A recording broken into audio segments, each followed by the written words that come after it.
안녕하세요. 단도박이 선생입니다. 이번 영상의 주제는요, 회복을 방해하는 보호자. 회복을 방해하는 보호자에 대한 몇 가지 예를 말씀드리려고 합니다. 혹시 이 영상을 보는 보호자분들은 본인이 거기에 해당되는지 한번 보시기를 좀 부탁드릴게요. 어쨌든 보호자가 필요합니다. 보호자가 없는 회복자보다는 보호자가 있는 회복자가 훨씬 회복에 유리한 건 명백한 사실인데요. 이런 보호자는 저는 차라리 없는 게 낫다고 단호하게 말씀드립니다. 첫 번째, 보호자의 중독 문제가 있는 분들, 특히나 이제 부모님들 사이에 특히 아버님들이요, 자신이 주식 중독 문제가 있다든지 주식 투자를 과하게 하고 계신다는 분들, 웬만하면 하시는 거를 종교라는 것을 좀 보여드리기를 원합니다. 중독까지는 아니어도요.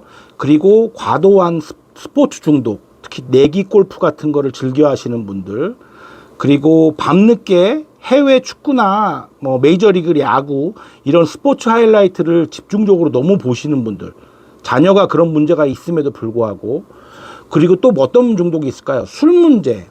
네, 항상 즐기는 분들 있죠. 집에 와서 반주를 약주를 하시고요, 술을 먹는 걸 좋아하시고, 물론 술을 먹고 사고를 안 친다고 나는 괜찮다 이렇게 얘기하시면 절대 안 돼요. 냉정하게 여기서 한번 말씀드리자면, 중독은요, 가장 큰 원인을 꼽자면 유전적인 원인을 뺄 수가 없습니다. 그러니까 어떻게 보면 내 자녀가 중독 문제에 빠졌을 때는요, 그 중독을 비슷한 경우라도 갖고 계신 부모님들은 책임의식을 가질 필요가 있겠죠. 단지 내가 어떤 전두엽의 기능이 뛰어나서, 나는 인내력이 좋아서 조절이 돼서 즐기긴 하는데 중독의 문제까지 가지 않고 계신 분들이 있으시죠. 그래서 그런 분들에게 그런 좀 조언이나 부탁을 드리면 아버님들의 반응은 어떠냐면, 난 괜찮은데 왜 이게 상관이 있어? 내가 왜 그것 때문에, 이렇게 발뺌을 하시는 분들도 계시고요.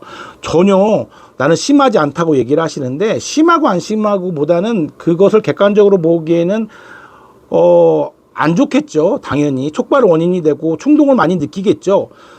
최소한 보이지 않는 곳에서 하시거나 그 초기에는 그 역할에 대해서 본인도 한 번쯤은 고민을 해보시길 바랍니다. 두 번째, 회복을 방해하는 보호자. 어떤 보호자일까요?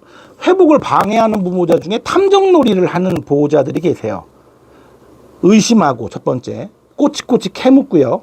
심지어는 막 내담자가 동의를 안 해줬음에도 불구하고 뭐 위치 추적을 하자고 하고요.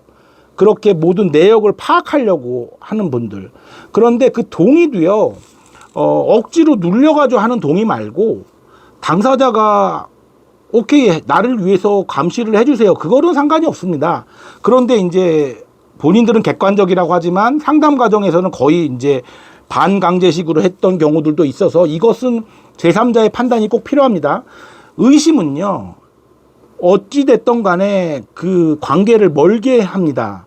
그리고 그 의심을 하는 이유는 당사자보다도 그 보호자가 마음의 안정을 취하기 위한 그 방법이기 때문에 굉장히 나쁜 방법입니다. 그렇게 해서 도박을 끊어지지도 않고요. 서로 간에 불신만 더 쌓일 뿐입니다. 의심을 해서 바뀌는 게 하나도 없는데 의심을 할 필요는 없는 거죠. 이 모든 것은 동의가 필요합니다. 당사자가 나를 관리해 주세요라고 동의가 있기 전까지는, 너 누구 만나는데? 뭐 할 건데? 걔가 누군데? 전화 좀 바꿔볼래? 영상통화할래? 이런 식의 어떠한 내용들이 있으시죠? 이 영상 보시면서 마음이 찔리시는 분들, 절대 그것은 도박 중독 회복이 좋지 않은 것이라는 그냥 단순한 개념이 돼버리는 거예요, 내담자한테는요. 그러니까 이거 절대 하실 필요가 없고요. 하시면 안 됩니다. 자, 세 번째 말씀드릴게요. 세 번째 도박 중독을 우리 도박 중독을 회복하는 데 방해하는 보호자, 비난하는 보호자입니다. 비난. 이 비난은 공동의존에 하는 보호자에도 포함이 되어 있는데요. 공동의존의 방식이 빚만 갚아주는 방식만 있는 게 아니라 계속해서 그 내담자를 비난하고 압박하고 조롱하고, 그러니까 쌍욕까지 섞어가면서 하고, 과거에 있었던 일을 계속 끄집어내서 하고, 태도에 문제를 걸고 이러는 분들이 계세요. 본인의 컨디션에 따라서. 그런데 그분들은요, 잘 아시겠지만 도박 문제가 있지 않을 때에도, 내담자의 도박 문제가 있지 않을 때에도 그 성격은 그대로 아마 가족 간에 있었던 문제로 보입니다. 그렇겠죠. 멀쩡하게 다른 문제에서는 비난하지도 않고 말도 조용조용하게 하셨던 분이 이 문제 때문에 갑자기 욕을 한다거나 그렇게 하시지는 않아요. 그러니까 그분의 개인적인 성품이죠. 그런데 이것은 정말로 많은 중독자들이 재발을 하게 하는 원인 중에 하나입니다. 그 받은 스트레스를 풀기 위해서 어쩔 수 없이 반동적으로 그렇게 촉발 원인이 돼서 재발을 하는 경우들이 상당히 많거든요. 재발을 위해서라도 비난하는 방법은요. 그건 화풀이의 대상, 감정 쓰레기통을 중독자로 정해놓고 쏟아내는 내용이 있기 때문에 이 부분은 굉장히 안 좋은 부분이고, 제가 나중에 공돈 의존에 대한 영상을 다룰 때 한 번쯤 다시 다루겠습니다. 비난하는, 그렇게 심각한 어떤 언어적 표현을 써가면서 비난하는 보호자. 네 번째, 기다리지 못하는 보호자입니다. 기다리지 못하는, 어떻게 보면 이 네 번째가 결론이자 핵심입니다.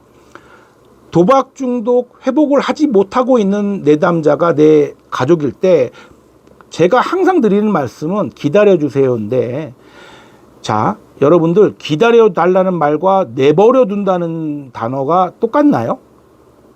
의미는 똑같은데요. 전혀 기분이 다르죠. 그러니까 제가 좀 기다려 주세요. 우리 내담자가 그 단계에 올라올 때까지 그냥 지켜만 봐주시면 안 될까요? 그렇게 얘기를 하면 우리 보호자분들께서는 어떻게 애가 망가지는데, 애가 도박을 더 하는데 그걸 내버려 둡니까? 부모가 내버려 두라는 게 아니라 지켜봐 달라는 거죠. 그 단계가 돼야 회복을 하기 때문에. 예. 그 훈련을 하기 위해서 가족 상담과 가족 모임과 가족 프로그램을 하는 겁니다.